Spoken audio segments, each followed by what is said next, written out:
زاہدین کے قصے چل رہے ہیں۔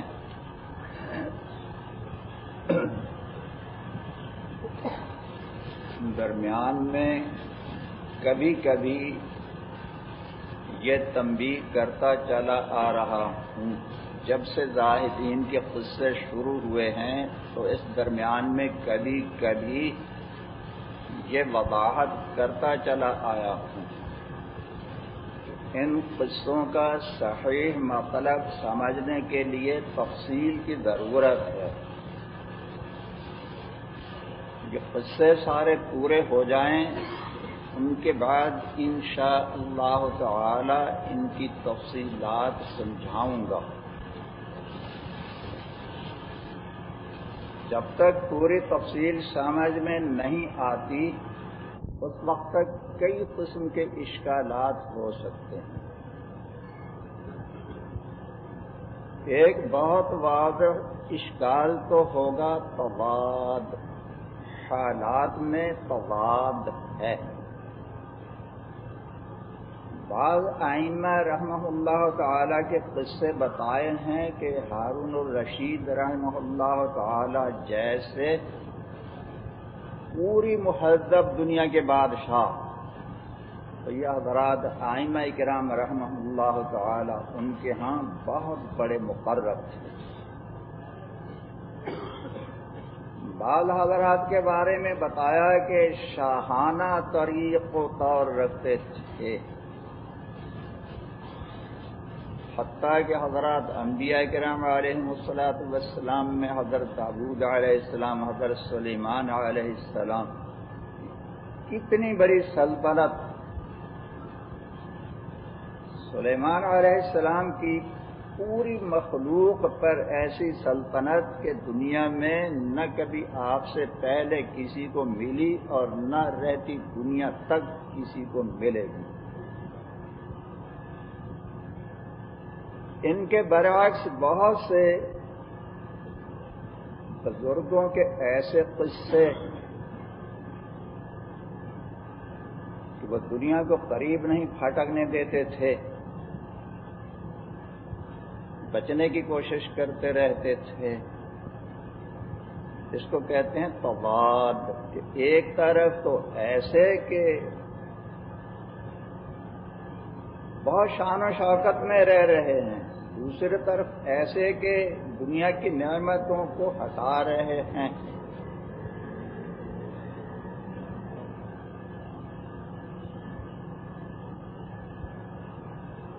دوسرے اشکالات ایسے ہو سکتے ہیں کہ فلاں بزرگ کی جو حالت بتائی وہ تو بظاہر شریعت کے خلاف نظر آتی ہے، ان کو ایسے نہیں کرنا چاہیے تھا۔ مثال کے طور پر ایک مجلس میں جس میں ایک بہت بڑے عالم بھی تشریف رکھتے تھے، میں نے حضرت ابراہیم ابن ادہم رحمہ اللہ تعالی کا قصہ بتایا کہ وہ بادشاہ چھوڑ کر جنگل میں چلے گئے۔ وہ مولانا صاحب بہت بڑے عالم تھے۔ فرمانے لگے کہ انہوں نے تو سخت غلطی کی، بادشاہت کا سنبھالنا، اللہ کے بندوں پر اللہ کی حکومت کو قائم کرنا تو بہت بڑا فرض ہے، بہت بڑا، اتنا بڑا فرض چھوڑ کر وہ کیوں بھاگ گئے؟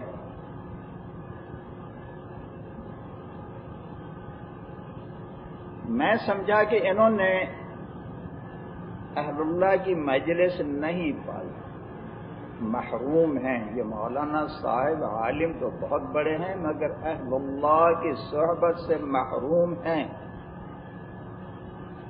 پھر جو شخص ایسا محروم ہوتا ہے اس کو سمجھانے کی کوشش بھی بیکار، اس کا جواب یہی ہوتا ہے کہ خاموش ہی رہو، خاموش، اس کا کچھ جواب نہیں ہے۔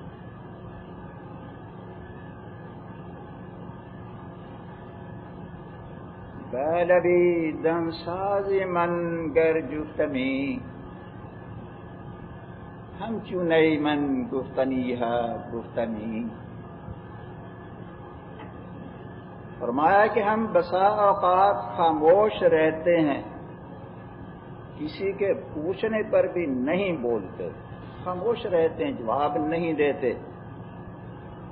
لوگ سمجھتے ہوں گے کہ ان کے پاس جواب نہیں ہے اس لیے خاموش ہیں، فرمایا یہ قصہ نہیں ہے۔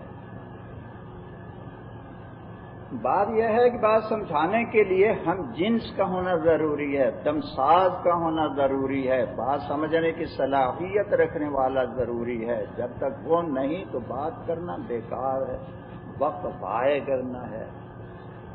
بالبی دمساز من گر گفتنی ہم چوں نئی من گفتنی ہے گفتنی ہر کیوں از دمساز خود شد جدا بی نما شد گرچی دارد صد نوا۔ جو اپنے دمساز سے جدا ہو گیا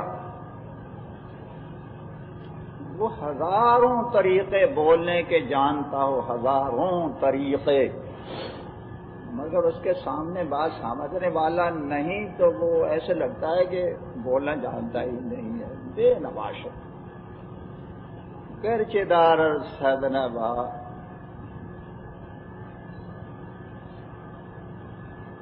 سر من نالئی من دور نیست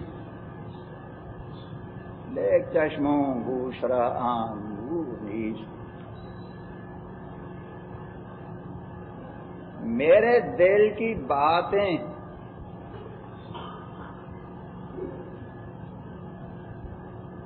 نئے کہتا ہے نئے کہ میرے نالے سے میری باتیں سمجھنا کچھ دور نہیں ہے، لیک چشموں گوشرا آن نور نہیں۔ کانوں کو وہ نور نہیں ہے، کانوں میں صلاحیت نہیں، آنکھوں میں صلاحیت نہیں، دل میں بصیرت نہیں۔ اس لیے پھر ہماری بات سمجھے تو کون سمجھے، اور ہم بولیں تو کیسے بولیں اور کس کے سامنے بولیں۔ کوئی دمساز ہو، بات سمجھنے والا ہو تو بات بھی کریں۔ اس لیے میں خاموش رہا، میں نے ان کا کوئی جواب نہیں دیا۔ یہی بات خیال میں آئی کہ اگر یہ اولیاء اللہ کی صحبت پائی ہوتی انہوں نے تو ان کو یہ اشکالات نہ ہوتے۔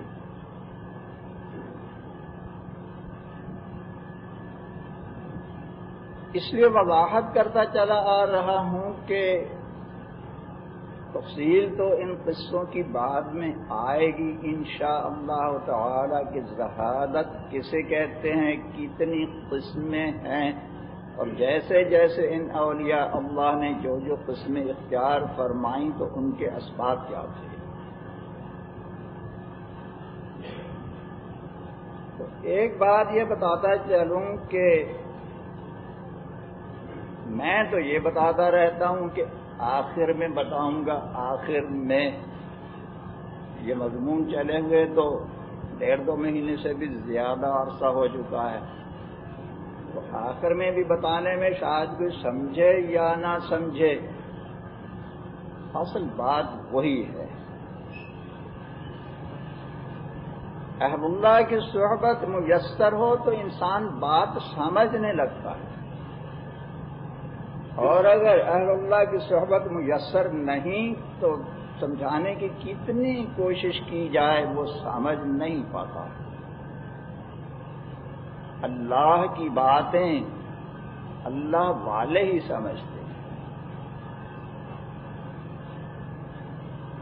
مثل مشہور ہے کہ گونگے کے اشارے ماں جانے، گونگے کے اشارے ماں سمجھتی ہے، ماں۔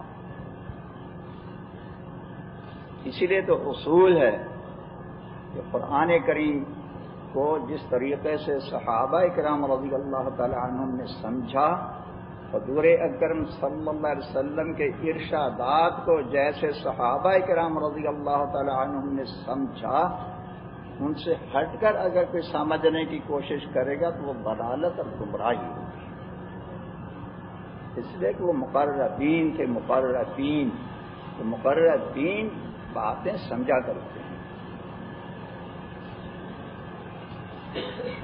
ان قصوں میں اوپر سے چلتے چلتے آج حضرت نانوتوی قدس سرہ کے کچھ ایک دو قصے بتاتا ہوں۔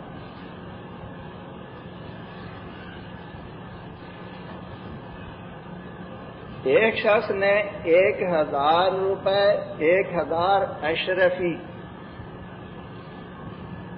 پیش کی تو آپ نے قبول فرمانے سے انکار فرما دیا۔ تو انہوں نے ایک تدبیر سوچی دینے والے نے، جب آپ نماز کے لیے مسجد میں تشریف لے گئے تو انہوں نے جوتوں میں ڈال دی اور کہیں چھپ کر کھڑے ہو گئے۔ یہ سوچا کہ جوتے میں پڑی ہوئی ہیں، اب یہ سمجھیں گے کہ اللہ کی نعمت ہے، ضائع کرنا تو جائز نہیں ہے۔ 1000 اشرفیاں ہیں، اشرفیاں ضائع تو نہیں کریں گے، بہرحال اٹھا ہی لیں گے۔ اتنا مسئلہ تو ان کو معلوم ہی ہوگا کہ ضائع کرنا جائز نہیں ہے، اتنی بڑی نعمت کیسے ضائع کر دیں گے؟ مگر چھپ کر کھڑے رہے کہ دیکھتے کیا کرتے ہیں۔ آپ مسجد سے باہر تشریف لائے، جب جوتوں کو بھرے ہوئے دیکھا اشرفیوں سے تو یوں جھاڑ دیا جیسے خاک جھاڑ دیا، جھاڑ دی پہن کر چلے گئے۔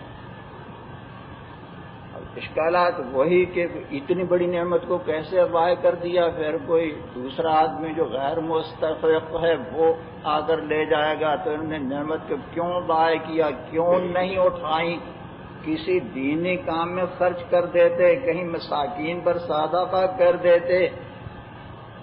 اور آج کل کے لوگ تو یہی کہیں گے کہ ہم اچھا کھائیں گے تو دماغی طاقت زیادہ آئے گی، دین کے کام زیادہ کریں گے۔ انہوں نے کیوں پھینک دی؟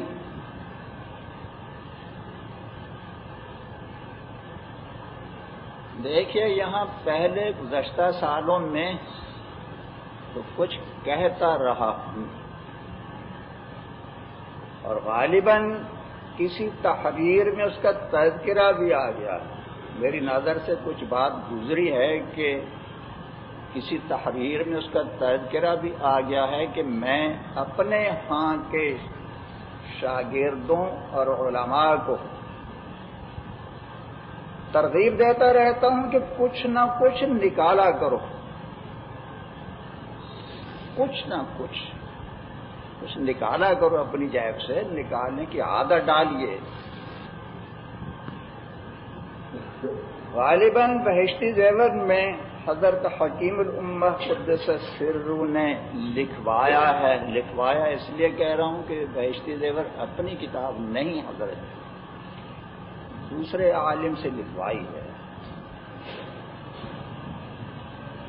اس میں یہ ہے کہ بچوں کے ذریعہ کبھی کبھی صدقات خیرات دلایا کرو، بچوں کے ہاتھوں سے دلایا کرو۔ تو اس میں ایسے نہ کریں کہ کسی نابالغ کو آپ نے مالک بنا دیا، اس کے بعد نابالغ سے کہیں کہ اب آپ کہیں کار خیر میں لگا دیں۔ مسئلہ یہ ہے کہ نابالغ جس چیز کا مالک ہو جاتا ہے وہ صدقہ خیرات نہیں کر سکتا، کسی کو دے ہی نہیں سکتا۔ اس کے طرف سے اس کے والدین بھی نہیں دے سکتے، اس کے والدین اس کا مال استعمال نہیں کر سکتے، اس کے والدین اس کا مال قرض بھی نہیں لے سکتے۔ نابالغ بچے کو جس چیز کا مالک بنا دیا اب اسے لینے کی یا کسی دوسرے کو دلانے کی کوئی صورت نہیں۔ تو یہ نسخہ جو بہشتی زیور میں لکھا ہے اس کا مطلب یہ ہے کہ پیسے کے مالک تو آپ ہیں، بچے کے ہاتھ میں دے دیے کہ یہ فلاں مسجد میں دے آؤ یا فلاں مدرسہ میں دے آؤ یا فلاں مسکین کے گھر میں جا کر دے آؤ، مانگنے والے مساکین کو دینا تو جائز نہیں۔ جس کے پاس ایک دن کا کھانا حقیقتاً ہو یا حکمن ہو اس کے لیے سوال کرنا حرام، اور جس کے لیے سوال کرنا حرام اس کو دینا بھی حرام۔ حقیقتاً تو سب لوگ سمجھتے ہیں کہ حقیقتاً کیسے ہو کہ ایک دن کے کھانے کی چیز ہے گھر میں، پیسے ہیں یا سامان ہے۔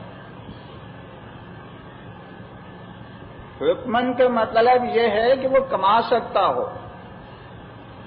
صحت ہے، قوت ہے، کمانے کا موقع موجود ہے، کما سکتا ہے، ایک وقت بھی کھانا موجود نہیں مگر کما سکتا ہے۔ ایسے آدمی کے لیے سوال کرنا حرام، اور جس کے لیے سوال کرنا حرام اس کو دینا بھی حرام، بہت سخت گناہ۔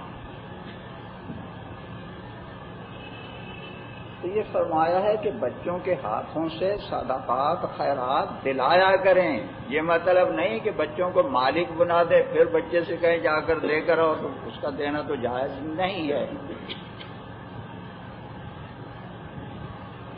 والد یا والدہ کسی مال کی خود مالک ہے، وہ نابالغ بچوں سے یہ کہا کرے کہ یہ اتنے پیسے دے کر آئیں، وہ فلاں مسجد میں دے کر آئیں، فلاں جگہ دے کر آئیں، کسی کار خیر میں بتاتے رہیں فلاں کو دیں۔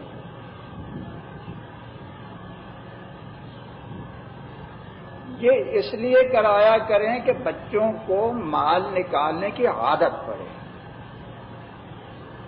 مال کی محبت کم ہو، نکال کر دیں گے تو محبت میں کمی پیدا ہوگی، مال کی محبت کم ہوگی، عادت پڑے گی، اللہ کی راہ میں خرچ کرنے کی عادت پڑے گی۔ حضور اکرم صلی اللہ علیہ وسلم حضرت عائشہ رضی اللہ تعالی عنہا سے فرماتی ہیں انفقی ولا توکی فیوک اللہ علیک، اللہ کی راہ میں خرچ کرتی رہو، کبھی ہاتھ بند نہ کریں، اگر کبھی ہاتھ بند کیا تو اللہ اپنے رزق پہنچانے کا دروازہ اللہ بند کر دے گا۔ حضرت بلال رضی اللہ تعالیٰ عنہ سے فرماتے ہیں انفق بلال ولا تخش من ذی العرش اقلال، بلال اللہ کی راہ میں خرچ کرتے رہو، عرش کے مالک سے افلاس اور فقر و فاقہ کا خوف مت کرو۔ بچوں کو عادت ڈالی جائے۔ آج پھر یہاں جو اپنے بچے ہیں تو پہلے کبھی کبھی کہتا رہتا ہوں کہ 1 روپیہ یہ نکال دیا کریں، کچھ عادت پڑے نکالنے کی، عادت پڑے 1 ہی روپیہ نکال دیا کریں، کچھ تو نکالیں، بند رکھنے کی عادت نہ ڈالیں، نکالنے کی عادت ڈالیں۔ ہاتھ سے پانی نکلتا جائے، تازہ پانی آتا جائے، اور اگر وہی پانی بند رہے گا تازہ پانی کہاں سے آئے گا؟ اس کی عادت ڈالیں۔ کچھ خرچ کرنے میں مقدار کا اعتبار نہیں بلکہ اس کی نسبت کا اعتبار ہوتا ہے۔ کسی نے 100 سے 5 روپے دے دیے، دوسرے نے 1000 سے 10 روپے دیے، 1000 سے 10 روپے دیے تو بظاہر تو وہ زیادہ معلوم ہوتے ہیں کہ اس نے 10 دیے، اور اس نے 100 سے 5 دیے ہیں تو دیکھنے میں 5 کم معلوم ہوتے ہیں، مگر حقیقت یہ ہے کہ اس کے 5 اس 1000 والے کے 10 سے زیادہ ہیں، نسبت زیادہ ہے۔ عادت ڈالیں، عادت کچھ نہ کچھ خرچ کرنے کی عادت ڈالیں۔ جیسے کبھی کبھی بتاتا رہتا ہوں کہ رعاء الشیخ خیر من اخلاص المرید، شیخ کی ریا بھی بعض مواقع میں مرید کے اخلاص سے بڑھ جاتی ہے۔ شیخ ریا کر رہا ہے، اپنے حالات لوگوں کو بتا رہا ہے، خوب بتا رہا ہے، ریا کا بازار تو ریا ہے کہ اپنے حالات اچھال رہا ہے، اللہ کے لیے کام کیا ہے تو اس کو مخفی رکھے، اللہ اجر دے گا، لوگوں کو کیوں بتا رہا ہے؟ مگر سلوک کا مسئلہ یہ ہے کہ ہر موقع پر نہیں، بعض مواقع پر شیخ کی ریا مرید کے اخلاص سے بڑھ جاتی ہے، جہاں کے لوگوں کو متوجہ کرنا مقصود ہوتا ہے۔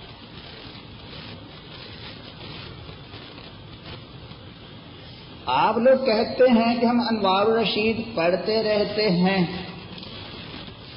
بات تو شاید پڑھتے ہی نہیں ہوں گے، جو نہ پڑھتے ہوں تو پڑھ لیا کریں، اور جو پڑھتے رہتے ہیں تو اس میں تو یہ پڑھا ہوگا کہ میرا دائمی معمول ہے، دائمی معمول، کہ اپنی آمد کی 1/3 اللہ کی راہ میں خرچ کرتا ہوں، 1/3 ہمیشہ دیتا ہوں۔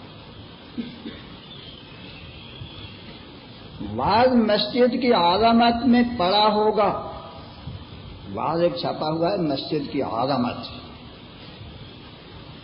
اس میں یہ پڑھا ہوگا کہ میں نے 9 حصے اللہ کی راہ میں خرچ کیے اور 1 حصہ یعنی 10واں حصہ خود رکھتا ہوں، 9 حصے خرچ کرتا ہوں۔ اس میں بھی بظاہر تضاد ہے کہ ایک جگہ پر تو یہ ہے کہ 3واں حصہ خرچ کرتا ہوں، اور ایک جگہ پر یہ ہے کہ 9 حصے خرچ کرتا ہوں، 10واں حصہ اپنے مصارف کے لیے رکھتا ہوں۔ اس کا جواب بھی یہی ہے کہ وہ حالات بدلتے رہے ہیں، 1/3 خرچ کرنے کا تو ہمیشہ کا معمول ہے، ہمیشہ کا۔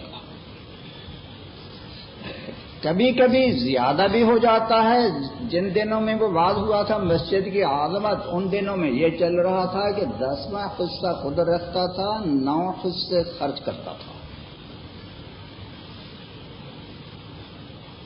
تو یہ کیا ہوا، رعا الشیخ سنی، اپنی حالات شائع بھی کر رہا ہوں، ایسے بھی بتا رہا ہوں، شاید کہ اتر جائے کسی دل میں میری بات۔ اللہ کے راہ میں خرچ کرنے کی کچھ عادت ڈالیے، وقائع سے عبرت حاصل کریں، وقائع۔ خبریں فون پر آتی رہتی ہیں کہ فلاں کے گھر میں ڈاکو گھوسا ہے دن کو اور اتنے ہزار کے زیور لے گئے، سب کو ایک کمرے میں جمع کر لیتے ہیں، بڑے آرام سے جمع ہو جاتے ہیں۔ ہم اگر کہیں نا جہاد کے لیے چلو تو کوئی نکلتا ہی نہیں ہے، یا کہیں مسجد میں چلو تو آتے ہی نہیں ہے۔ وہ ڈاکو جب ایک گن دکھاتے ہیں، ایک گن دکھا کر چلو اس کمرے میں گھسو، اور جلدی جلدی بڑے آرام سے گھساتے، بولتے ہی نہیں، بہت سکون سے۔ کبھی ایک گھر سے ڈاکو لے گئے، پھر دوسرے گھر سے، تیسرے سے، چوتھے سے۔ اگر اللہ تعالی پر اعتماد ہو، فکر آخرت ہو، دنیا کی فنائیت کا استحضار ہو، تو پہلے ہی سے انسان اس حقیقت پر متنبہ رہے کہ میرا کچھ نہیں، جو کچھ بھی ہے اللہ کا ہے، میں خود ہی اپنا نہیں ہوں، تو میرا مال میرا کہاں سے آیا؟ وہ پریشان نہیں ہوتا۔ مگر مال کے ساتھ ایسی محبت کہ اس کو نکالنا تو یہ پسند نہیں کرتا، جمع کرو جمع کرو جمع کرو۔ اور سب سے بڑی تجارت، سب سے بڑی ہوشیاری یہ سمجھی جاتی تھی کہ سونا جمع کرو، سونا، یہ بہت بڑی ہوشیاری سمجھی جاتی تھی، اس لیے کہ پیسے کی قیمت تو کم ہوتی جاتی ہے اور سونا رکھا رہے گا، قیمت بڑھتی جائے گی۔ پھر یہ ہے کہ اولاد، اس کی اولاد، اس کی اولاد جو ہے ان کے لیے سونا سونا سونا جمع کرنا بڑی ہوشیاری۔ اب یہ ہو رہا ہے کہ جتنا سونا جمع کیا ہوتا ہے وہ ڈاکو لے جاتے ہیں، فلاں جگہ سے لے گئے، فلاں جگہ سے لے گئے، فلاں جگہ سے لے گئے۔ یہ پریشانیاں کیوں ہوتی ہیں؟ اس لیے کہ مال کی محبت دلوں میں بیٹھی ہوئی ہے، مال کی محبت یہ اس کے کرشمے ہیں۔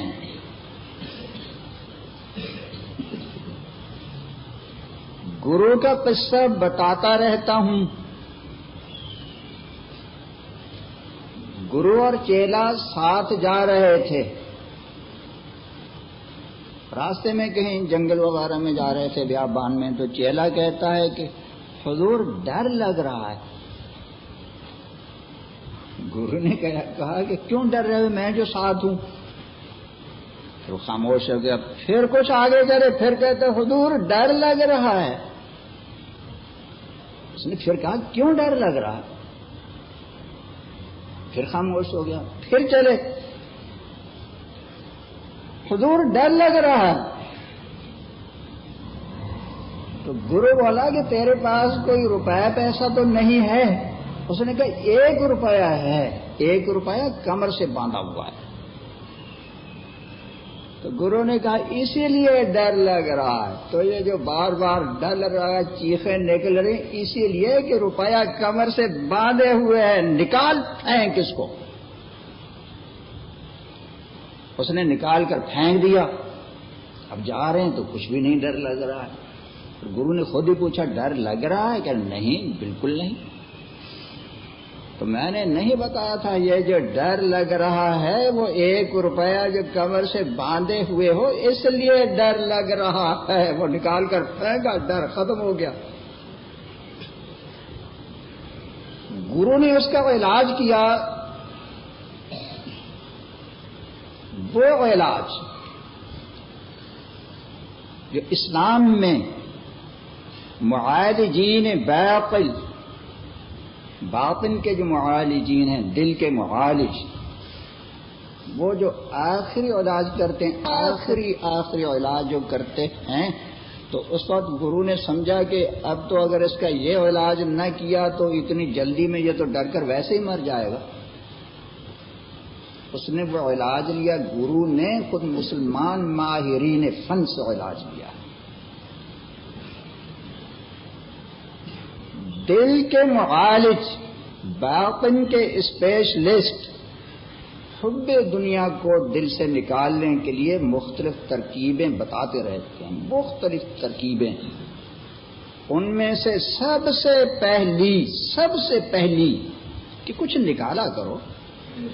یہ تو سب سے پہلا ابتدائی علاج یہ ہے. علاج کی ابتدا یہ ہے دل کو حب دنیا سے پاک کرنے کے لیے کہ کچھ نکالا کرو. ہم یہ تھوڑا ہی کہتے ہیں کہ سارا نکال دو، آدھا نکال دو، تہائی نکال دو. کچھ تو نکالو، کچھ نہ کچھ نکالا کرو.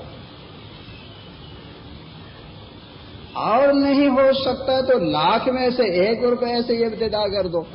کچھ تو سب سے پہلا نسخہ تو یہ ہے. پھر اگر یہ کارگر نہ ہو تو پھر اور ہیں، وہ نہ ہو تو اور ہیں، وہ نہ ہو تو اور ہیں. کسی رگڑنے والے کے تابع تو کیجئے، رگڑنے والے کے رگڑائی کروائیں، رگڑوائی. آئینہ بنتا ہے رگڑے، لاکھ جب کھاتا ہے دل. کچھ نہ پوچھو دل بڑی مشکل سے بن پاتا ہے. آخری علاج کیا؟ پہلا نسخہ بتایا، کارگر نہیں ہوا. دوسرا بتایا، کارگر نہیں ہوا، دل پر ضربیں لگوائیں، الا اللہ کی کارگر نہیں ہوئی. تو آخری علاج اس گرو نے کسی صوفی سے سیکھ لیا ہوگا. آخری علاج وہ یہ ہے کہ نوٹوں کو جلاؤ، نوٹوں کو جلاؤ. 1000 روپے میں سے 100 کے نوٹ کڑک نئے الگ الگ کر لو. نئے بھڑکیلے نوکیلے 100 کے نوٹ. ماچس لے لو اور ایک ایسے پکڑ کر ہاتھ سے ایک کونے سے پکڑیں، نیچے سے ماچس دکھائیں، پھر جلتا ہوا اس کو دیکھے، ساتھ دل بھی جلے. وہ جیسے جیسے جلے تو اس کا دل بھی جلے ساتھ ساتھ. ایک دم 1000 کے نوٹ مت جلا دو، 100 کا جلاؤ. پھر اس کے بعد جب ذرا تحمل ہو گیا کہ مرے گا نہیں، دل کا دورہ نہیں پڑے گا، تو تھوڑی دیر کے بعد دوسرا اٹھاؤ، اس کو جلاؤ. پھر تھوڑی دیر کے بعد تیسرا نوٹ اٹھاؤ. اور اگر کوئی زیادہ ہی پیسے ہیں تو وہ تو پھر معالج کی ثواب دید پر ہوتا ہے. 1000 کے نوٹ جلاؤ. 1,00,000 کے نوٹ 1000 والے رکھ لو، ایک ایک کر کے جلاتے چلے جاؤ۔ علماء ظاہر دین تو یہ کہیں گے کہ یہ مال ضائع کروا رہا ہے، لاکھوں کا مال جلوا دیا، ضائع کر دیا۔ مگر دل بنانے والے سمجھتے ہیں کہ اگر ایک دل بن گیا تو پوری دنیا اس کی قیمت نہیں بن سکتی، پوری دنیا نہیں بن سکتی۔ لاکھوں روپے جلوا کر، لاکھوں کروڑوں جلوا کر ایک دل بن گیا، دل۔ وہ سمجھتے ہیں کہ دل کیسے بنتا ہے۔ تو خیر آج پھر کہتا ہوں، آج تو اسی پر وقت صرف ہو گیا، زیادہ 10 منٹ زیادہ ہو گئے، پھر کہتا ہوں اس کی عادت ڈالیں، کبھی کبھی 1 ہی روپیہ 2 روپے نکالا کریں۔ پہلے بھی یہ نسخہ کبھی کبھی بتاتا رہتا ہوں، مگر ساتھ یہ تنبیہ بھی کرتا رہتا ہوں کہ از خود یہ نسخے استعمال نہ کریں، معالج کو بتائیں، کسی کے ساتھ اصلاحی تعلق رکھیں، ان کے سامنے اپنے حالات پیش کریں، وہ جو نسخے بتائے ان پر عمل کریں۔ 4 چیزیں لازمی ہیں استفادہ کے لیے: اطلاع، اتباع، اعتماد، انقیاد۔ کسی پر اعتماد پیدا ہو جائے کہ یہ مصلح باطن ہے، دل کے روگوں کو جانتا ہے، ان کا علاج کر سکتا ہے، ایسے شخص کے ساتھ تعلق رکھیں، پھر اپنے حالات کی اطلاع دیا کریں، جو نسخے وہ تجویز کرے ان کو استعمال کریں۔ از خود نوٹوں کو جلانا شروع نہ کر دیں، اس لیے خوب یاد رکھیں، اصلاح باطن کے نسخے کہیں کسی بیان میں سنیں یا کسی کتاب میں پڑھیں تو خود استعمال نہ کیا کریں، اپنے حالات پیش کیا کریں، پھر معالج جو طریقہ بتائے اس پر عمل کریں۔ اس کے ایک مثال ظاہری علاج کی سامنے آ گئی۔ ایک بار میں ایک مدرسہ میں گیا، وہاں طلباء کو خارش تھی، بہت زیادہ کھجلی کا مرض، بہت زیادہ۔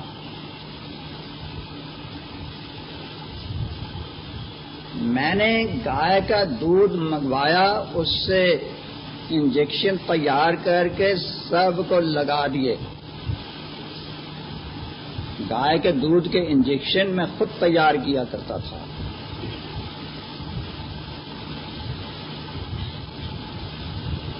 ایک ہی دن میں سب ٹھیک ہو گئے، چند گھنٹوں کے اندر فائدہ شروع ہو گیا۔ ایک رات گزری، دوسرے دن گویا کہ مرض ہوا ہی نہیں۔ گائے کے دودھ کے انجیکشن جلدی امراض میں اور بھی کئی بیماریوں میں ضیق النفس جیسے دمہ وغیرہ اور جوڑوں کے درد ان کے لیے بہت نافع ہیں۔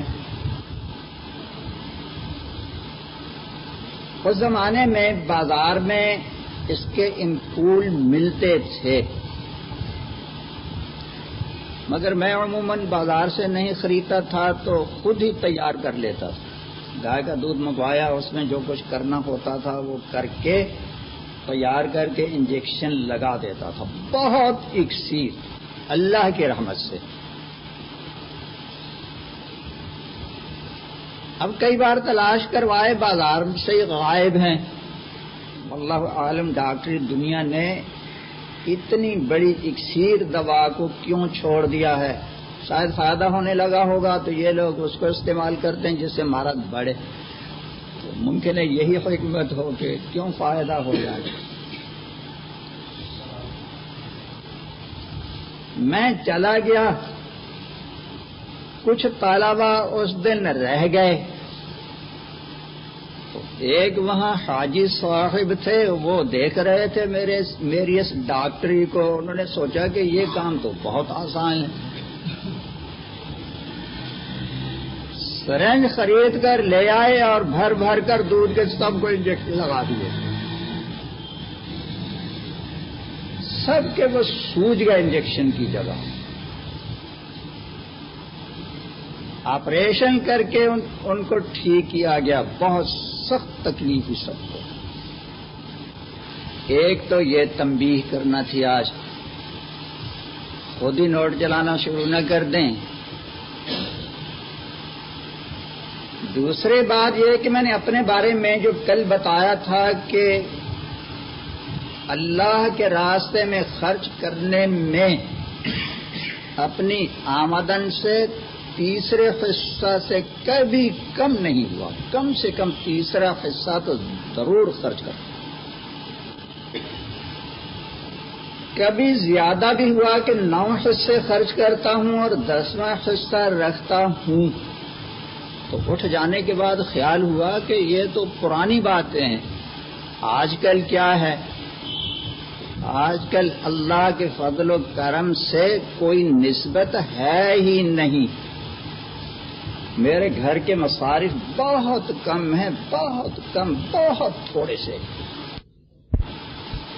باقی جتنی بھی آمدن ہے ساری خرچ کر دیتا ہوں، سب نکال لیتا ہوں، جمع نہیں کرتا۔ تو اب بحمد اللہ تعالی یہ معمول ہے۔ اب وہ نسبت 1/100 ہے، 1/1000 ہے، کیا ہے وہ کبھی حساب کیا ہی نہیں کہ گھر میں جو خرچ کرتا ہوں اس سے کتنے درجہ زیادہ نکال، سارا ہی نکال لیتا ہوں، رکھتا ہی نہیں ہوں۔ وہ سارا کتنا ہوتا ہے اس کا حساب کرنے کی ضرورت ہی نہیں ہے، جو آئے چلتا جائے، جو آئے چلتا جائے۔ جس زمانے میں میں اپنی آمد کا 1/3 اللہ کی راہ میں خرچ کیا کرتا تھا، اس زمانے کی بات ہے کہ جس تجارت میں میری رقم لگی ہوئی تھی وہ تجارت بیٹھ گئی، بالکل ہی ختم ہو گئی۔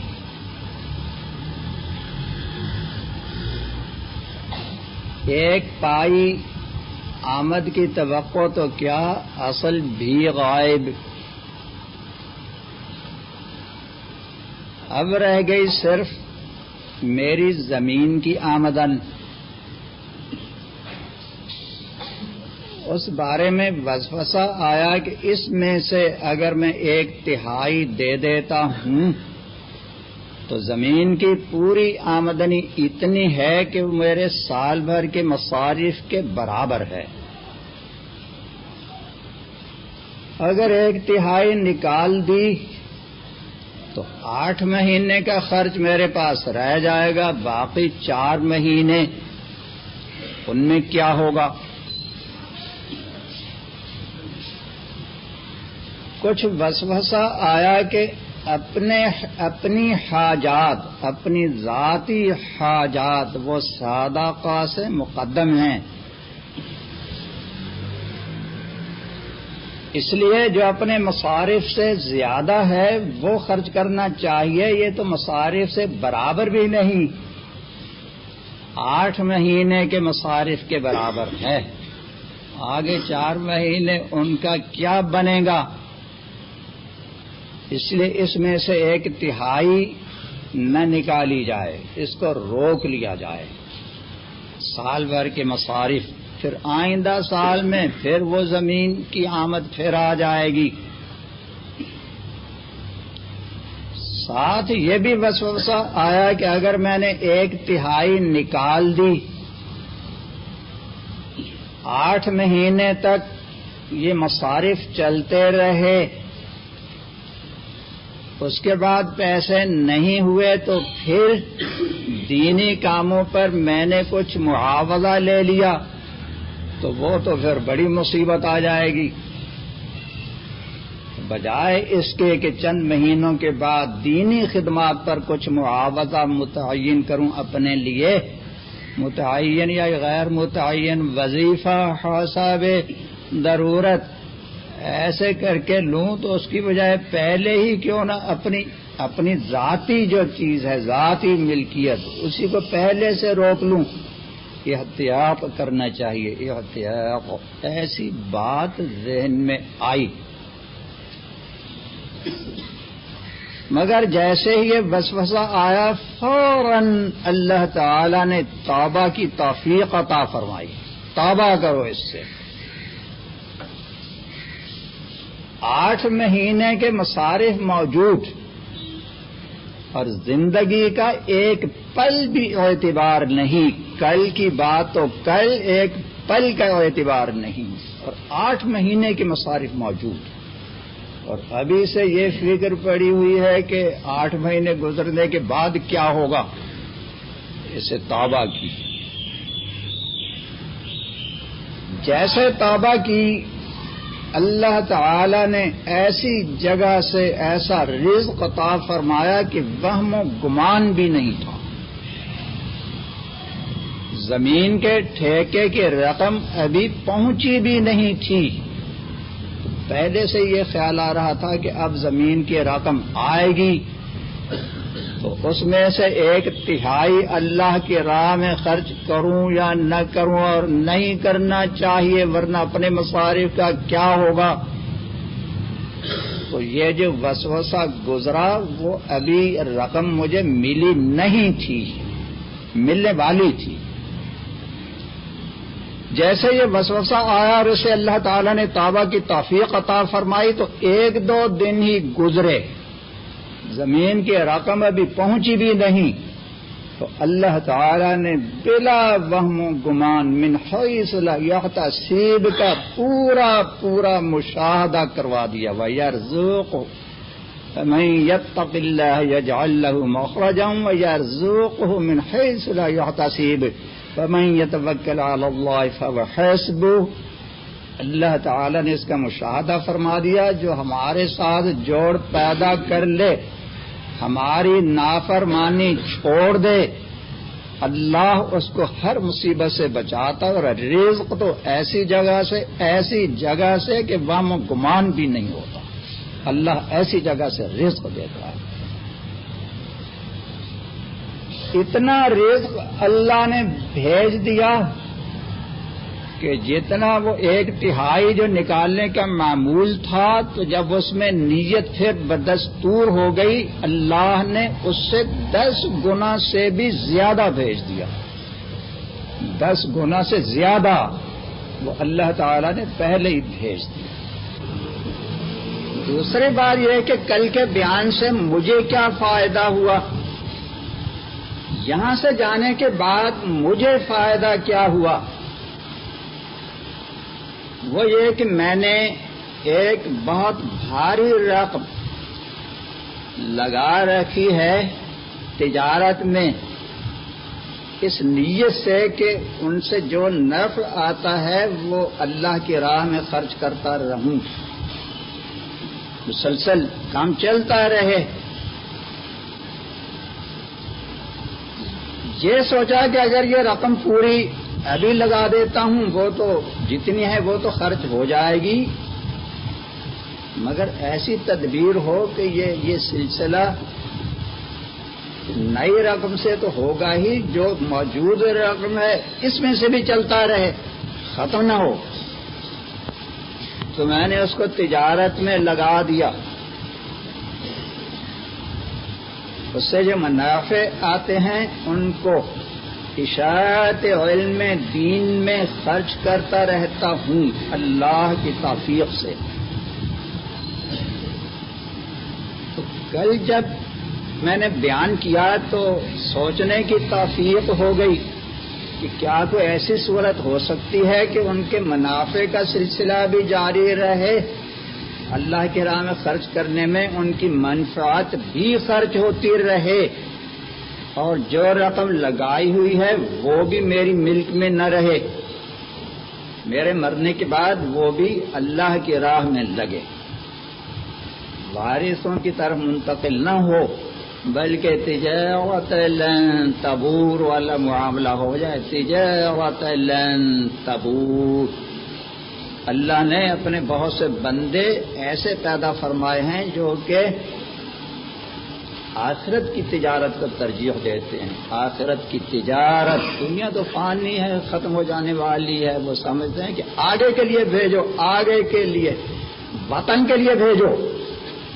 اللہ تعالیٰ نے اپنی رحمت سے ان کے ذہن ایسے بنا دیے. تو میں نے سوچا کہ اگرچہ ان کے منافع تو اللہ کی راہ میں خرچ ہو رہے ہیں، جو رقم تجارت میں لگی ہوئی ہے، مگر میرے مرنے کے بعد وہ اصل رقم تو ادھر نہیں جائے گی، وہ تو وارثوں میں تقسیم ہو جائے گی. تو سوچنا چاہیے کہ وطن جانے کے بعد وہ رقم بھی وارثوں میں جانے کی بجائے وطن میں اپنے کام آئے. اس پر غور کیا تو دو طریقے سامنے آئے. ایک تو یہ کہ اس کو وقف کر دیا جائے، جو تجارت میں رقم لگائی اس کو وقف کر دوں.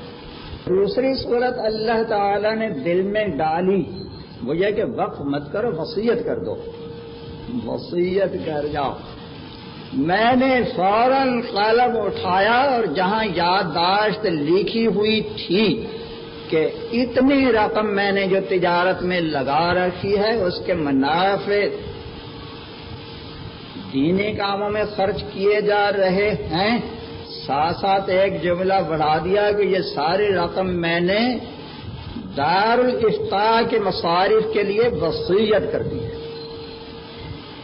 میرے مرنے کے بعد اصل رقم بھی ادھر جائے. منافع تو جا ہی رہے ہیں، اصل بھی ادھر ہی جائے، لوٹے نہیں دنیا کی طرف. یہ وصیت لکھ دی. وقف کرنے کی صورت میں یہ فائدہ تو ہوتا کہ میرے مرنے کے بعد یہ رقم میرے وارثوں کی طرف نہ لوٹتی، بلکہ صدقہ جاریہ رہتا.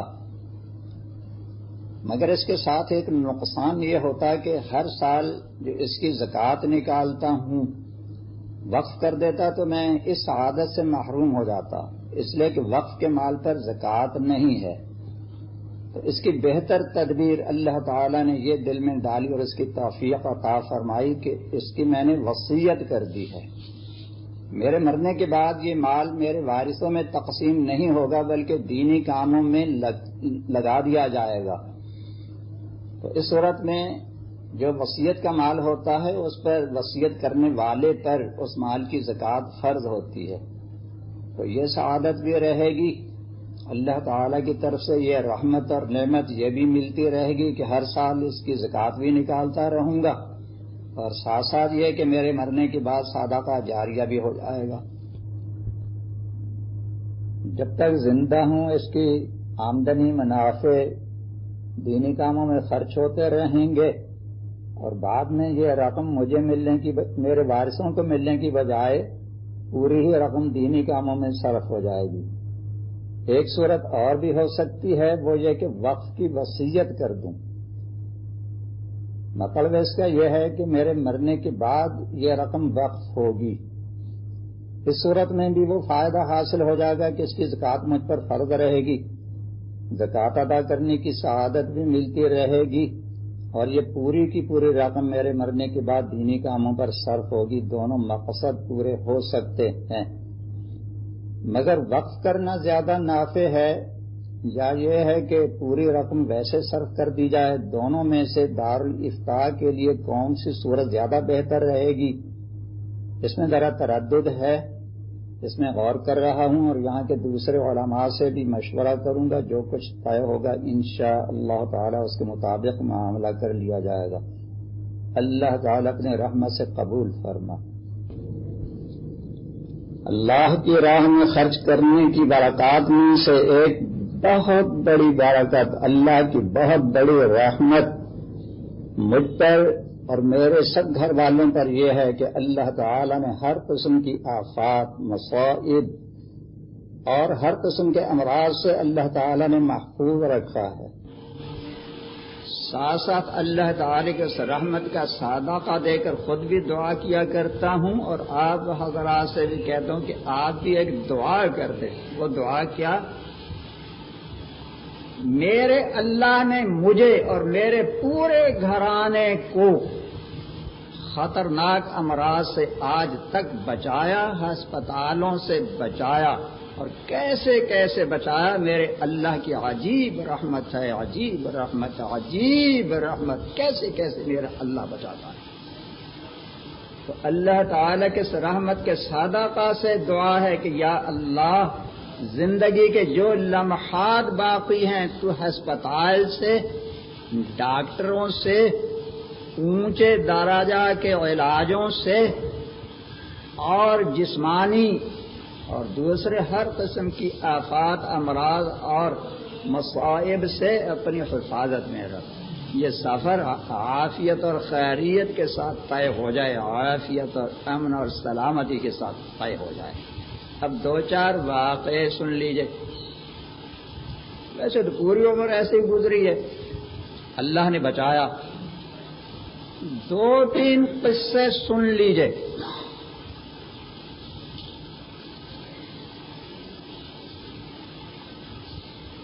ایک بار گھر میں رات میں سوتے میں گلے میں سخت تکلیف محسوس ہوئی۔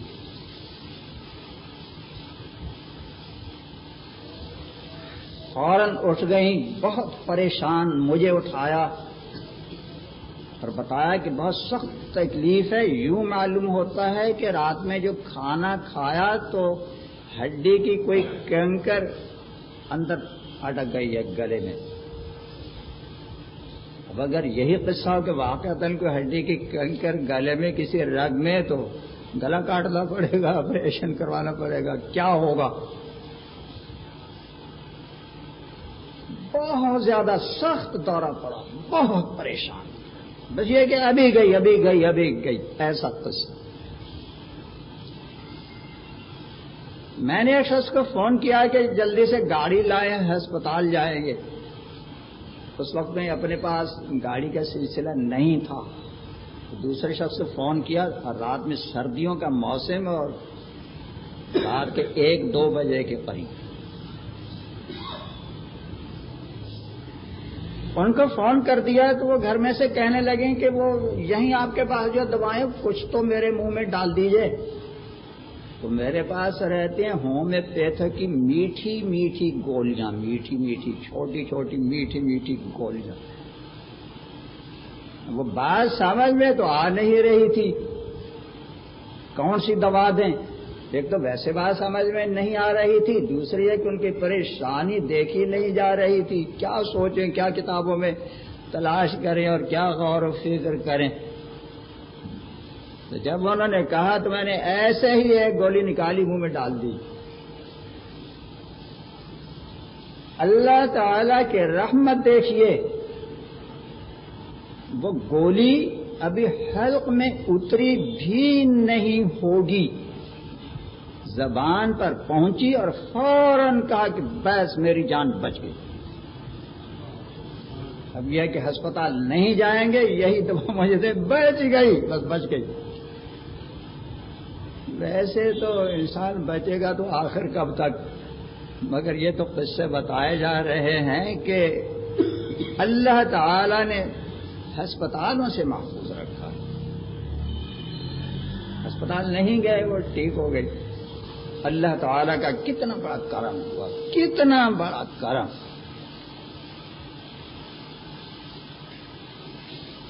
اگر ہسپتال چلے جاتے تو کیا کچھ بنتا، ہو سکتا ہے کہ وہ گلا کاٹتے۔ جب شروع میں دارالعلوم میں شیخ الحدیث بن کر آیا، تقریباً 40 سال پہلے، تو یہاں رہنے کی جب بات ہو رہی تھی تو دارالعلوم کے ایک استاد نے مجھے کہا کہ کراچی میں رہنے کے لیے کم سے کم 50 روپے ماہانہ علاج کے لیے متعین کرنے پڑیں گے۔ 40 سال پہلے کی بات۔ تو جب اس وقت ان کے خیال میں 50، تو آج کل تو میرے خیال میں 500 یا 5000 ہونے چاہیے۔ 40 سال پہلے کی بات۔ مجھے کہنے لگے اپنی طرف سے محبت کے انداز میں کہ یہاں کراچی میں آپ آ تو رہے ہیں مگر مصارف کا خیال رکھیں، مصارف تو الگ رہے، یہاں کی مہنگائی وغیرہ، علاج کے لیے 50 روپے ماہانہ ضرور رکھنے پڑیں گے۔ ان کی وہ بات مجھے بار بار یاد آتی رہتی ہے۔ اللہ کا شکر ادا کرتا ہوں کہ وہ تو اتنا زمانے کی مہنگائی اتنی بڑھ گئی مگر آج بھی میرے اور تمام گھر والوں کے علاج پر مہینے میں 3 روپے بھی خرچ نہیں ہوتے۔ 50 کی بات اس زمانے میں 3 بھی خرچ نہیں ہوتے۔ 3 کی خصوصیت کیوں بتا رہا ہوں؟ اس لیے کہ ہومیوپیتھی کی اتنی سی شیشی منگواتا ہوں، 1 ڈرام کی شیشی، اس کی قیمت ہے 3 روپے۔ تو وہ کبھی ضرورت پڑتی ہے 3 مہینے کے بعد، کبھی 4، کبھی 5 مہینے کے بعد 3 روپے والی شیشی، وہ خرچ ہوتا ہے ہمارے علاج پر، اور تو کچھ خرچ ہوتا نہیں۔ اور سنیے، میرا لڑکا جوان ایک بار رات کو اچانک گردن میں درد ہو گیا، اتنا سخت درد، اتنا سخت کہ گردن ہلا نہیں سکتا تھا، اگڑ گئی گردن۔ ماشاء اللہ ایسا جوان، مگر یہ کہ درد ایسا کہ چیخیں نکل رہی تھی، رو رہا تھا۔ ایک ڈاکٹر کو میں نے فون کیا تو ڈاکٹر صاحب فرماتے ہیں کہ فوراً ہسپتال لے جائیں، فوراً پہلی فرصت میں فوراً لے جائیے۔ پھر دل سے آہ نکلی، یا اللہ تو نے آج تک ہسپتالوں سے بچایا، تو یہ ڈاکٹر بھی کیا بتا رہے ہیں؟ تو میں نے وہی ہومیوپیتھی کی ایک خوراک دی، کافی فائدہ محسوس ہوا۔ سوچیے چلیے 2-4 خوراکیں تھی، بالکل ٹھیک ہو گئے۔ اور ہسپتال چلے جاتے تو معلوم نہیں وہ گردن کاٹتے یا کیا کرتے، اور کہاں کہاں کے ایکس رے لیتے، اور کہاں کہاں کے آپریشن کرتے، اور کیا کچھ ٹیسٹ کرتے، پیشاب ٹیسٹ کرو، پخانہ ٹیسٹ کرو، خون ٹیسٹ کرو، خون ٹیسٹ کے کئی قسمیں ہیں، کیا کیا مصیبتیں آتی ہیں، اللہ تعالی کی کیسی رحمت۔ اور سنیے، تقریباً 8-10 سال پہلے میں جب لکھنے لگا تو دماغ میں بہت سخت جھٹکا لگا۔ میں نے سوچا کہ اگر بتایا کسی ایلوپیتھی ڈاکٹر کو، وہ تو یہی کہے گا کہ جلدی سے جا کر دماغ کا آپریشن کرواؤ، وہ تو یہی کہے گا جلدی کیجئے آپریشن دماغ کا کرواؤ۔ تو کسی ہومیوپیتھک سے مشورہ کرنا چاہیے۔ ایک ہومیوپیتھک ڈاکٹر بہت محبت والے اور بہت ماہر، ان کو فون کیا تو تعجب یہ ہے کہ وہ ہومیوپیتھی ہونے کے باوجود سنتے ہی فوراً چلائے۔ گلشن میں بہت بڑا ہسپتال ہے اور انہوں نے تشخیص اور معائنہ کے لیے لاکھوں کی جدید ترین مشینیں منگوائی ہیں۔ اب فوراً وہاں پہنچے، معائنہ کروائیں۔ پہلی فرصت میں برین کا معاملہ، دماغ کا معاملہ پہلی فرصت میں بہت جلدی۔ ان سے تو میں نے کچھ نہیں کہا، ریسیور رکھ دیا۔ تو میں نے سوچا کہ پہلی بات تو یہ کہ کہتے ہیں انہوں نے یورپ سے لاکھوں کی مشینیں منگوائی ہیں۔ وہ مشینیں مجھے ذبح کرنے کے لیے منگوائی ہیں، اور بہت ہیں، ان کو کرتے رہے، میں تو نہیں جاؤں گا۔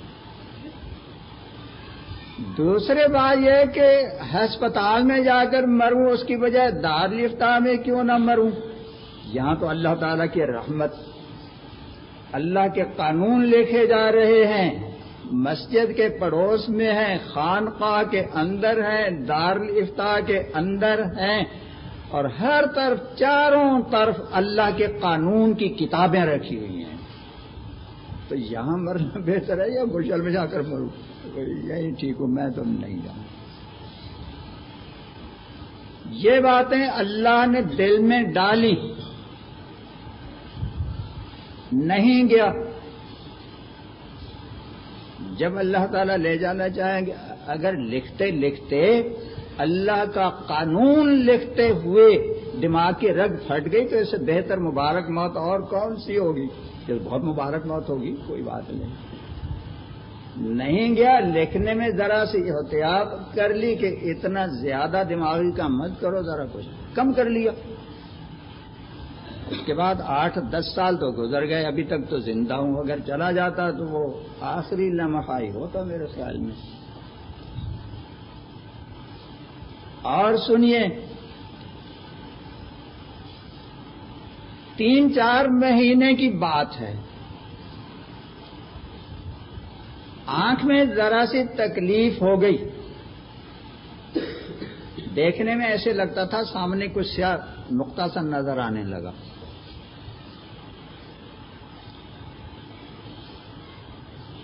مفتی کی نظر تو بہت قیمتی ہوتی ہے۔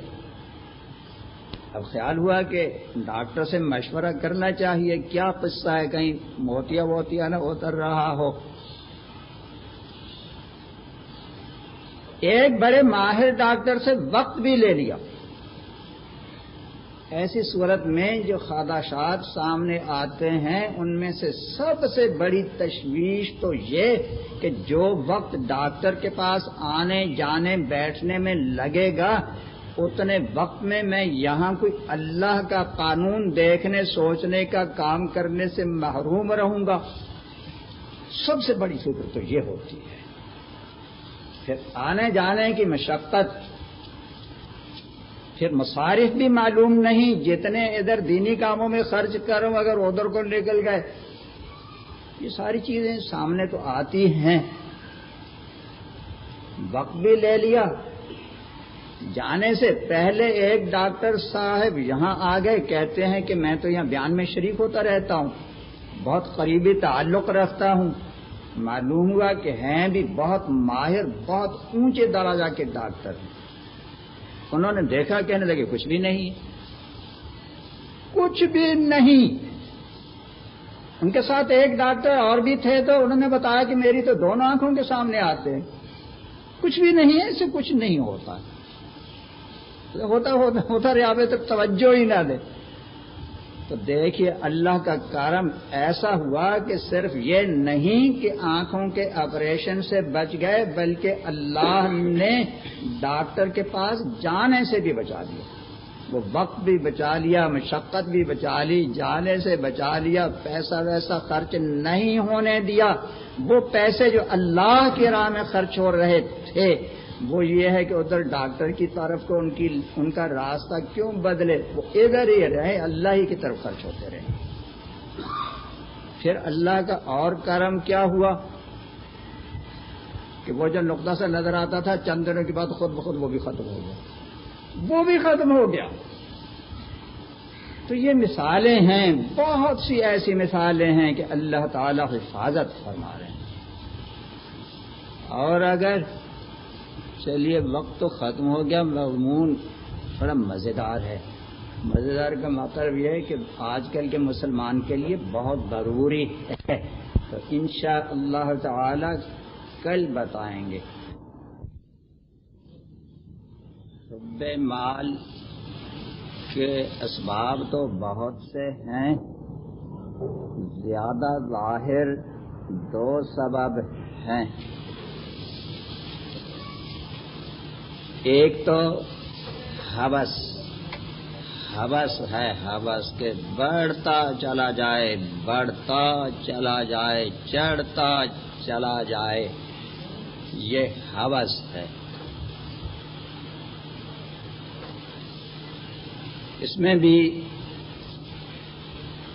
جیسے میں نے پہلے کچھ اپنا قصہ بتایا تھا کہ اللہ تعالی نے تو ضرورت سے بہت زیادہ دیا ہے،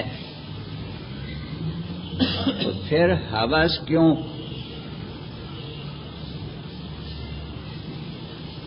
میں نے پہلے قصہ بتایا تھا کہ ایک صوفی صاحب نے مجھے بہت محبت سے، بہت عقیدت سے 2 وظیفے لکھ کر دیے، ساتھ یہ بتایا کہ یہ خاص راز کی بات ہے، میں نے آج تک کسی کو نہیں دیے، صرف آپ کو دیتا ہوں۔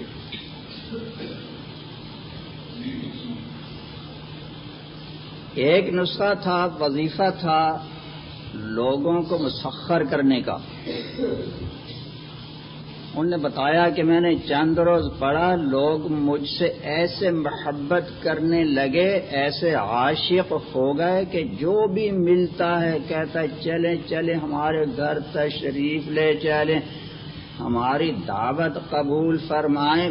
بہت زیادہ لوگ عاشق ہو گئے۔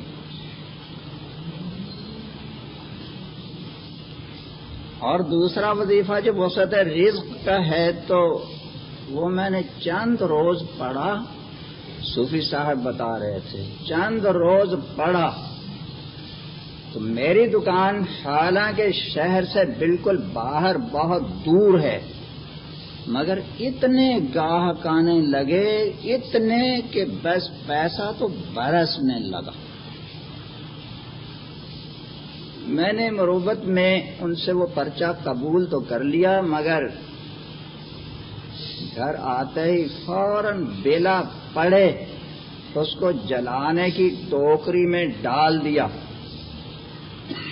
پڑھا تک نہیں کہ کیا وظیفے اس میں لکھے ہیں۔ کیوں نہیں پڑھا؟ ایک تو یہ کہ اللہ تعالیٰ نے رزق تو پہلے ہی سے ضرورت سے بہت زیادہ دیا ہے، بہت زیادہ، بہت زیادہ۔ تو ساتھ ساتھ یہ بھی بتاتا چلا جاؤں کہ جیسے اب شان و شوکت ہے دنیاوی لحاظ سے، اس وقت یہ بات نہیں تھی۔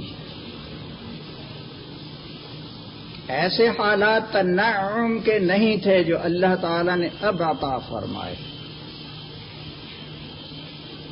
ڈر بھی لگتا ہے بتاتے ہوئے کہیں ناشکری نہ ہو جائے، تو سمجھانے کے لیے ایک قصہ بتا دوں۔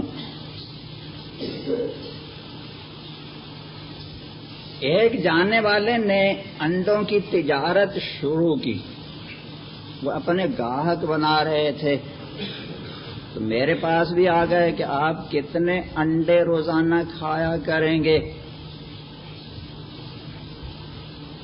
میں نے ان پر تو حقیقت ظاہر نہیں کی، ان کو تو ایسے ہی ٹال دیا، مگر حقیقت یہ تھی کہ میں نے یہ سوچا کہ اگر میں انڈے کھانا شروع کروں گا، میں انڈے کھاؤں یا گھر کے کسی فرد کو انڈا کھلاؤں تو پیسے کی ضرورت پڑے گی۔ جتنی آمدن اس وقت میں ہے ان میں انڈے کھانے کی گنجائش نہیں، نہ کھانے کی نہ گھر میں کسی فرد کو کھلانے کی۔ تو اگر میں نے انڈے کھانے کی بات سوچ لی تو پھر یہ ہے کہ آمد بڑھانے کی فکر ہوگی، تو اس لیے بہتر یہی ہے کہ کھائیں ہی کیوں۔ ان حالات میں جو میں نے بتائے کہ انڈوں کے بارے میں جو حالات بتائے، یہ وہ حالات تھے جب میں نے یہ سوچا کہ اللہ تعالیٰ نے مجھے ضرورت سے ہزاروں ہزاروں ہزاروں ہزاروں گنا زیادہ دیا ہے، تو میں وسعت رزق کا وظیفہ کیوں پڑھوں؟ دوسری بات یہ کہ وسعت رزق کا وظیفہ تو اللہ تعالیٰ نے، اللہ کے رسول صلی اللہ علیہ وسلم نے بار بار بیان فرما دیا، ایک بار نہیں کئی بار، کہ اللہ کی نافرمانی چھوڑو۔ یہ ہے وسعت رزق کا وظیفہ، تو اس کو چھوڑ کر وظیفے کیوں پڑھیں؟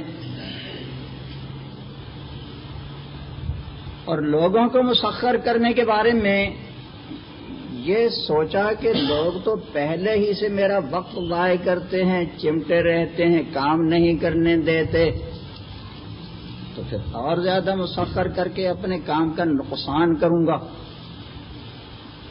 اللہ تعالی اپنے قانون لکھوانے کے کام لے رہے ہیں،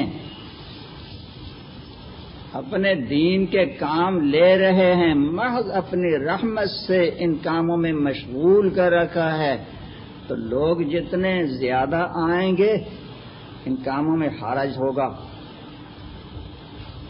اور دوسری بات وہ بھی اس میں کہ ہر انسان کو اپنے اللہ کا مسخر رہنا چاہیے، بجائے اس کے کہ اللہ کی مخلوق کو مسخر کرتا پھرے، اللہ کا مسخر خود بھی بنے اور دوسروں کو بھی اللہ کا مسخر بنانے کی کوشش کرے۔ تو ایک بات حب مال کی ہے، حوث، اس بارے میں یہ سوچنا چاہیے کہ اولاً تو مال کا بڑھانا اختیار میں نہیں، وہ تو اللہ تعالی کے اختیار میں ہے۔ قسمت کے سوراخ کتنے بڑھانا چاہیں وہ قصہ یاد کر لیں، قسمت کا سوراخ کشادہ کرنے کا، تو ویسے ہی قصہ ہوگا قسمت کے سوراخ کشادہ کرنے والے۔ اللہ نے ایک ظرف قسمت کا متعین فرما دیا ہے، کیوں ہوس میں خرکار کے گدھے بنے رہیں اور بخل کر کر کے مرتے رہیں اس میں اسی غم میں۔ دوسری بات یہ کہ انفاق اللہ کے راستے میں جو نہیں کرتے اور مال بڑھانے کی فکر میں لگے رہتے ہیں، اگر مال بڑھ بھی گیا تو کبھی کوئی مصیبت آ گئی، ہزاروں روپے اس میں خرچ ہو گئے، پھر کوئی اور بیماری آ گئی، ہزاروں اس پر اور آ گئی، ہزاروں اس پر ہزاروں نکلتے چلے جا رہے ہیں۔ تو جو آ رہے ہیں ان کو تو لوگ دیکھتے ہیں، مگر خرچ نہ کرنے والوں پر جو مصیبتیں آ رہی ہیں اور کیسے کیسے ابتلا، کیسے کیسے مصارف، تو مشقت، مصیبت اور پریشانیوں کے علاوہ جو جمع کرتے ہیں اللہ تعالیٰ ان کو یوں برباد کر دیتے ہیں۔ اور اگر کچھ جمع ہو بھی گیا تو سکون نہیں ہوگا۔ مال سے مقصد تو راحت اور سکون ہے، تو مال جمع ہو گیا مگر سکون نہ رہا، راحت نہ ملی، تو کیا فائدہ؟ وہ تو عذاب ہی عذاب ہے۔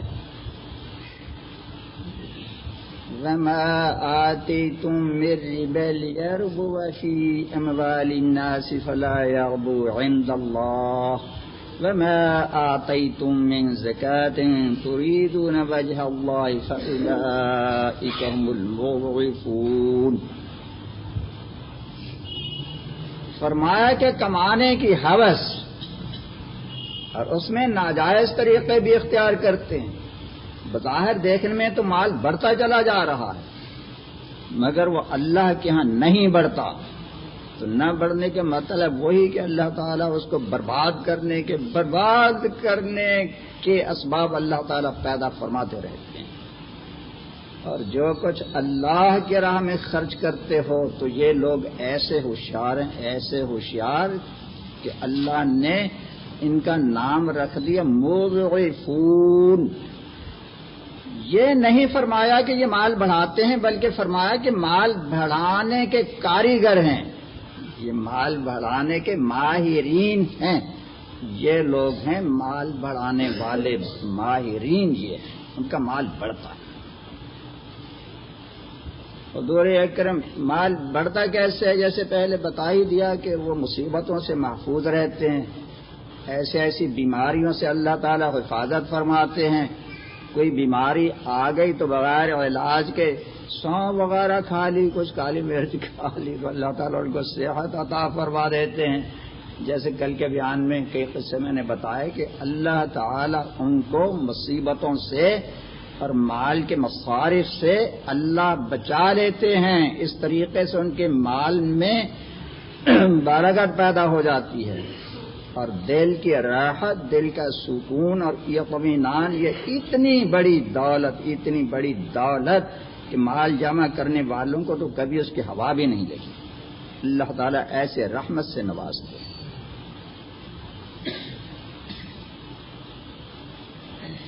حضور اکرم صلی اللہ علیہ وسلم نے فرمایا ایک فرشتہ اللہ تعالی متعین فرما دیتے ہیں، وہ دعا کرتا رہتا ہے،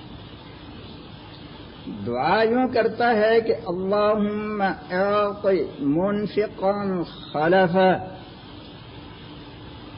وممسکا تلفا او کما قال صلی اللہ علیہ وسلم۔ فرشتہ دعا کرتا ہے، یا اللہ تیری راہ میں خرچ کرنے والوں کو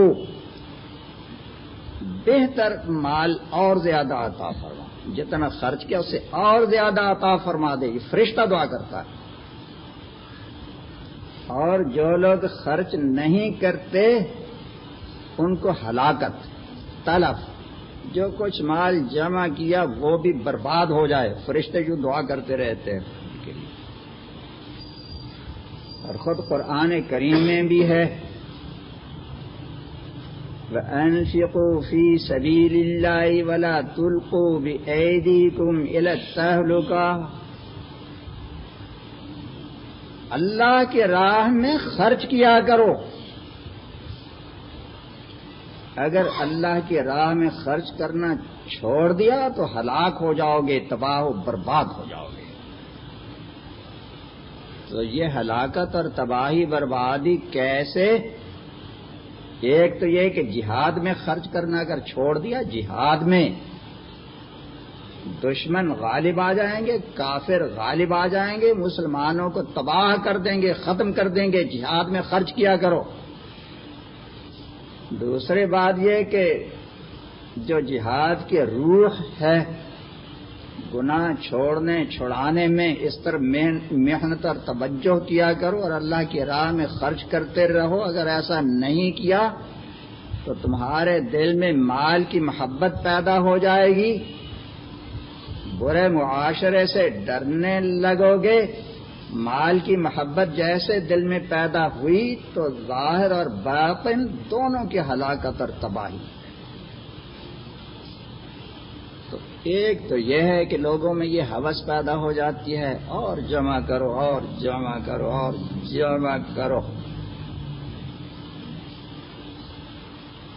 دوسرا سبب حب مال کا دوسرا سبب ہے کہ یہ سوچتے رہتے ہیں کہ کل کہاں سے کھائیں گے، ابھی تو ہے، آج کے دن کے لیے تو ہے، کل کہاں سے کھائیں گے۔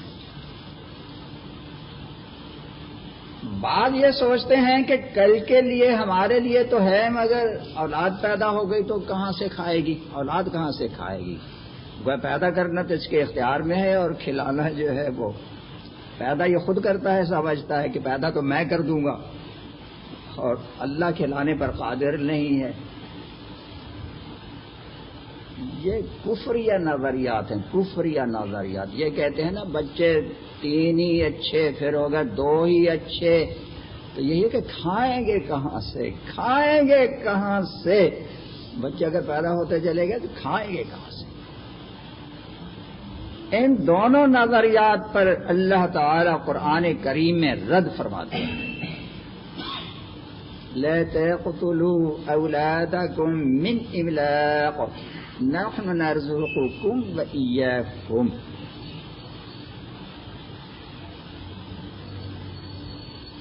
خود اپنے لیے یہ فکر کہ ہم کل کہاں سے کھائیں گے، کہاں سے کھائیں گے، اس فکر سے اپنی اولاد کو وہ قتل کر دیا کرتے تھے مشرکین۔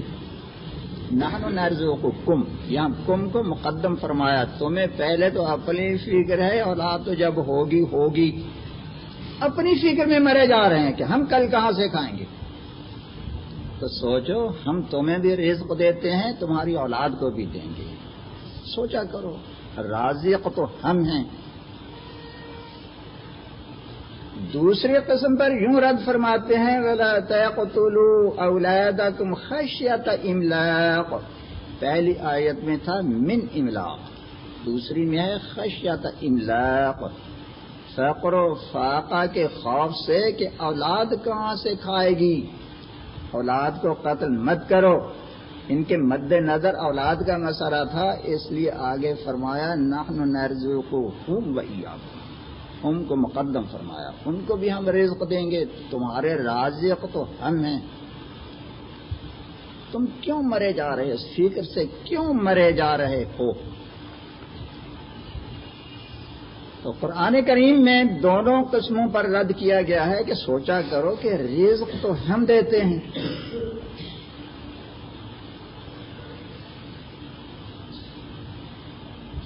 اور ایک بات دیکھیے، حب مال جو ہے نا، حب مال جیسے سندھ کی بلی، مکہ کا بلا، سب کچھ سامنے ہے، سب کچھ سامنے ہے، مگر عقل پر حب مال غالب آ جاتی ہے، دیکھ رہا، آنکھوں سے دیکھ رہا ہے، بات سمجھ میں نہیں آتی۔ کیسے اپنے بارے میں پہلے سوچ لے کہ جب ماں کے پیٹ میں تھا تو کون کما کر دیتا تھا تجھے؟ خود جب ماں کے پیٹ میں تھا تو اگر تجھے یاد نہیں ہے تو یقین تو ہے ہی، یا کسی کو یقین بھی نہیں ہے، یقین تو ہے کہ کبھی ماں کے پیٹ میں تھے، وہاں کون کھلاتا پلاتا تھا؟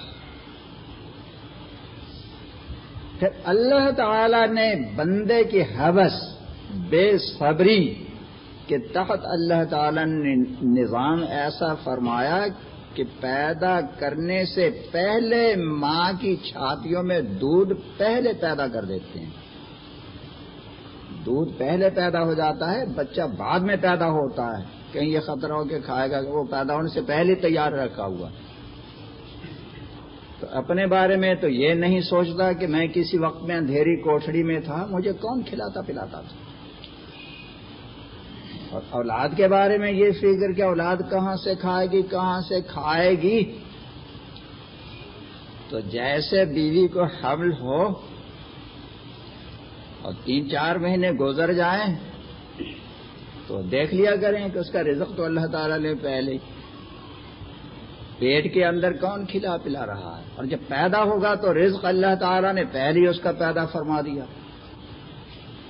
اللہ تعالی کی یہ شان کریمی، رزاقیت اپنی آنکھوں سے دیکھ رہا ہے، اپنے اوپر بیت چکا ہے، اس کے باوجود اس کو اللہ تعالی پر اعتماد نہیں آتا، وہ چھوڑ دے گا، وہ چھوڑ دے گا، وہ چھوڑ دے گا، کہاں سے کھائیں گے، کہاں سے کھائیں گے؟ ارے روکو روکو روکو، پیسہ روکو، گیروں پر گرے لگاؤ، گیروں پر گرے۔ سوچنے کی بات ہے کہ سب کچھ اللہ تعالیٰ کے قبضہ قدرت میں ہے، حب مال میں کیوں مرے جا رہے ہیں؟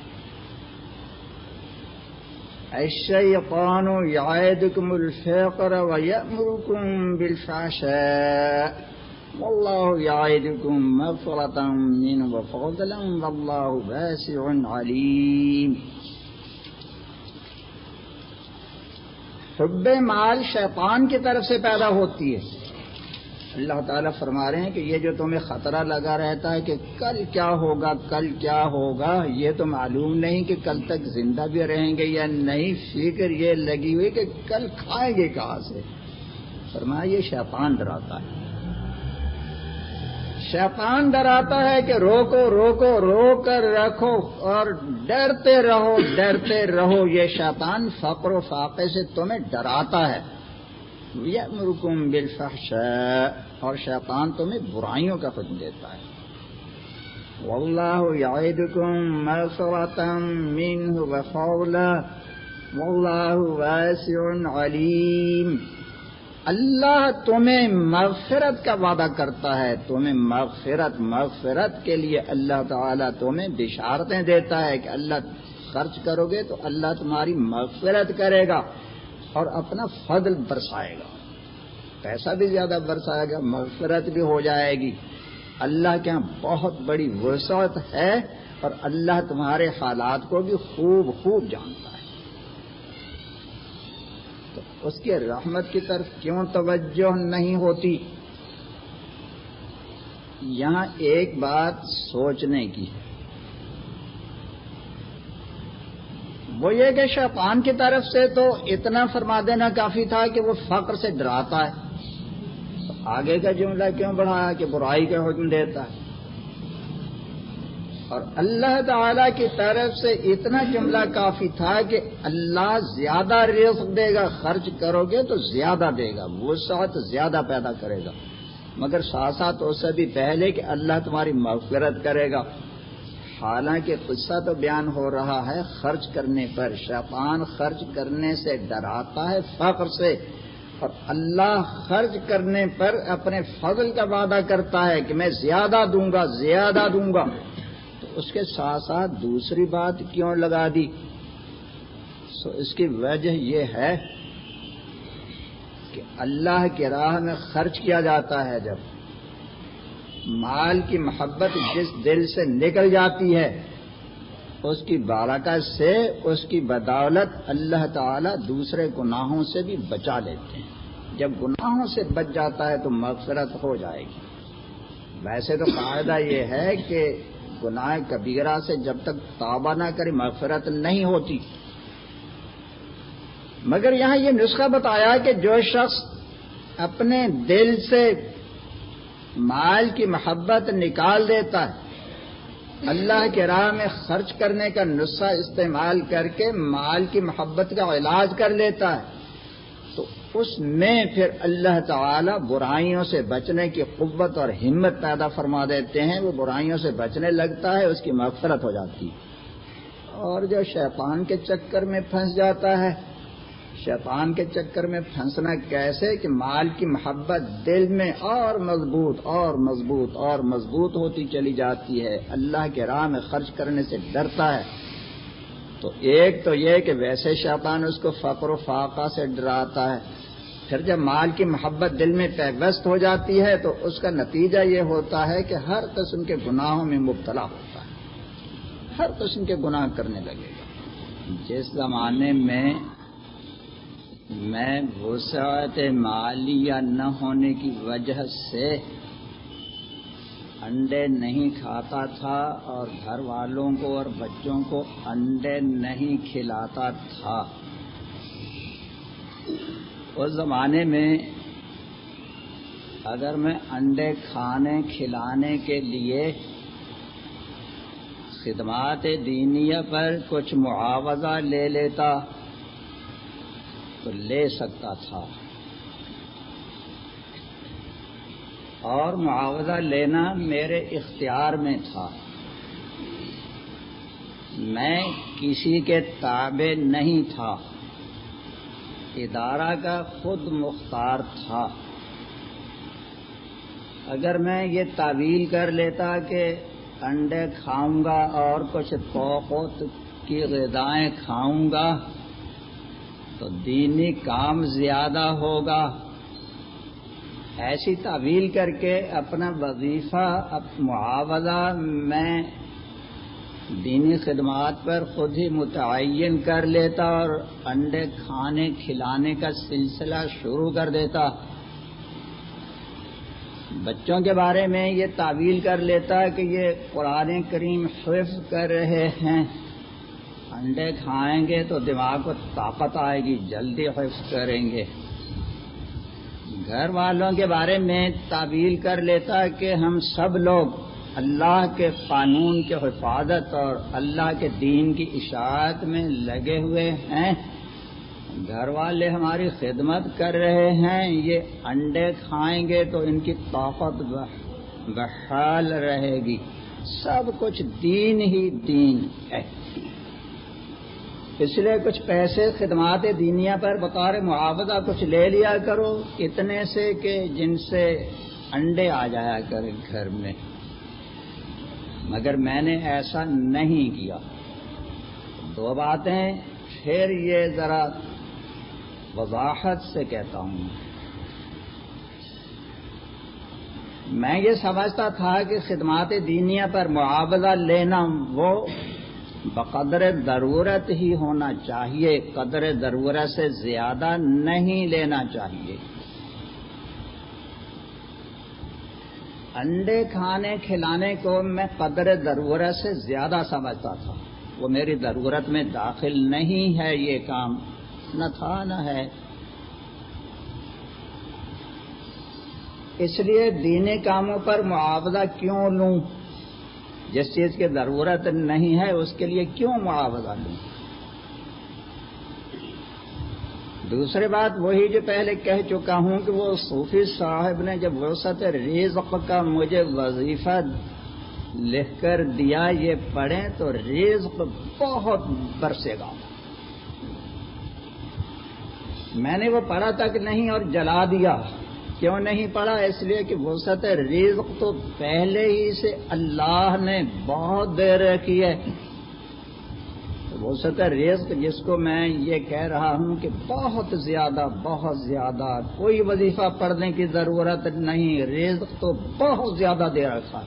تو کتنا دے رکھا تھا؟ اتنا کہ انڈے نہیں خرید سکتے تھے ہم لوگ. اس حالت کو میں یہ سمجھتا تھا کہ میرے اللہ نے مجھے رزق ضرورت سے بھی ہزاروں درجہ زیادہ دیا ہے. اس حالت میں جبکہ میرے پاس انڈے کھانے کھلانے جتنے پیسے نہیں ہوتے تھے، اس حال میں اللہ تعالی نے اپنی رحمت سے ایسی قناعت اور ایسی غنا قلب میں عطا فرمائی تھی. ولا حول ولا قوت الا بہ. اللہ تعالی ہم سب کے قلوب کو حب مال، حب دنیا، حب جاہ سے پاک فرما کر اپنی محبت، شوق وطن آخرت ان چیزوں سے منور فرما دیں. ظاہر اور باطن کو اپنی مرضی کے مطابق بنا دیں. وصلی اللہم وبارک وسلم علی عبدک ورسولک محمد وعلی آلہ وصحبہ اجمعین.